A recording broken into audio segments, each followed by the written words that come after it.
Bonjour, bienvenue dans Bref de Poésie, pour cette seconde partie de l'émission consacrée à Philippe Jacotet.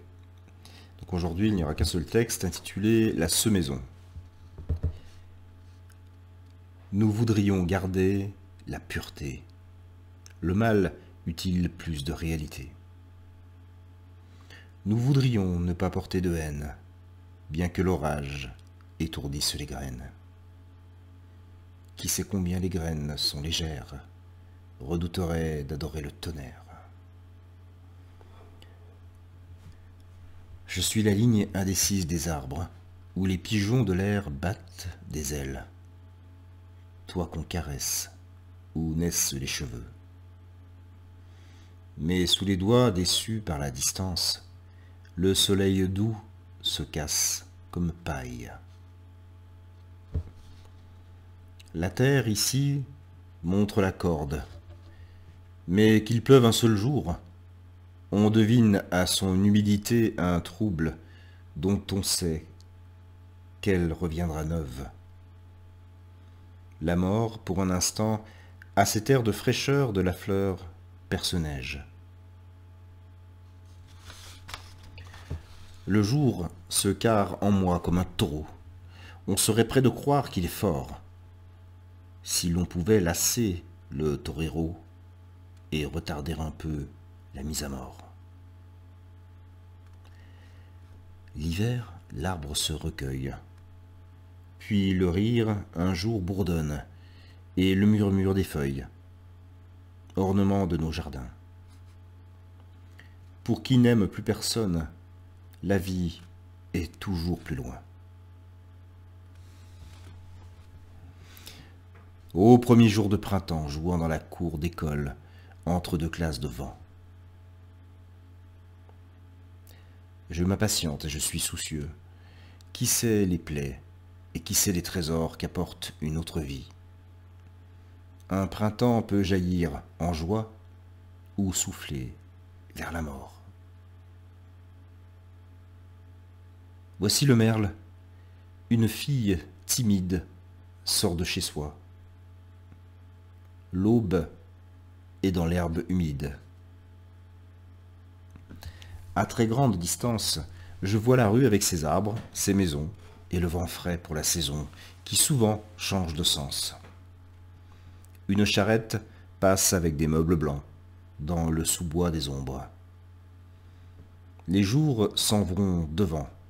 Ce qui me reste, en peu de temps, je le dénombre. Les 1000 insectes de la pluie ont travaillé toute la nuit. Les arbres sont fleuris de gouttes. L'averse fait le bruit d'un fouet lointain. Le ciel est pourtant resté clair. Dans les jardins, la cloche des outils sonne matine. Ces terres qu'on ne voit pas portent un oiseau lointain et les graines sans poids dont germera demain la lisière des bois. Oh, le cours de la vie entêté vers en bas. Le fleuve craquelé se trouble, les eaux montent et lavent les pavés des berges. Car le vent, comme une barque sombre et haute, est descendu de l'océan, chargé d'un fret de graines jaunes. Il flotte une odeur d'eau, lointaine et fade. On tremble, rien que d'avoir surpris des paupières qui s'ouvrent. Il y avait un canal miroitant qu'on suivait, le canal de l'usine.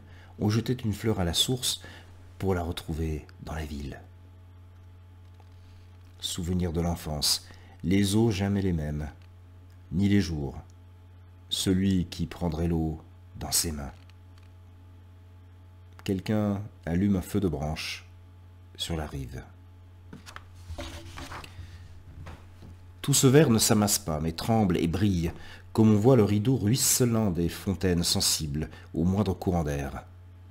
Et tout en haut de l'arbre, il semble qu'un essaim se soit posé d'abeilles bourdonnant. Paysage léger où des oiseaux jamais visibles nous appellent, des voix déracinées comme des graines, et toi, avec tes mèches retombant sur des yeux clairs. De ce dimanche, un seul moment nous a rejoints, quand les vents, avec notre fièvre, sont tombés, et sous la lampe de la rue, les hannetons s'allument, puis s'éteignent.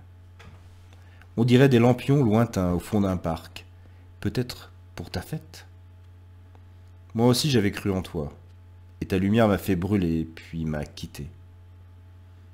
Leurs coques sèches craquent en tombant dans la poussière. D'autres montent, d'autres flamboient, et moi je suis resté dans l'ombre. Tout m'a fait signe, les lilas pressés de vivre, les enfants qui égaraient leurs balles dans les parcs. Puis, des carreaux qu'on retournait tout près, en dénudant racine après racine, l'odeur de femmes travaillées.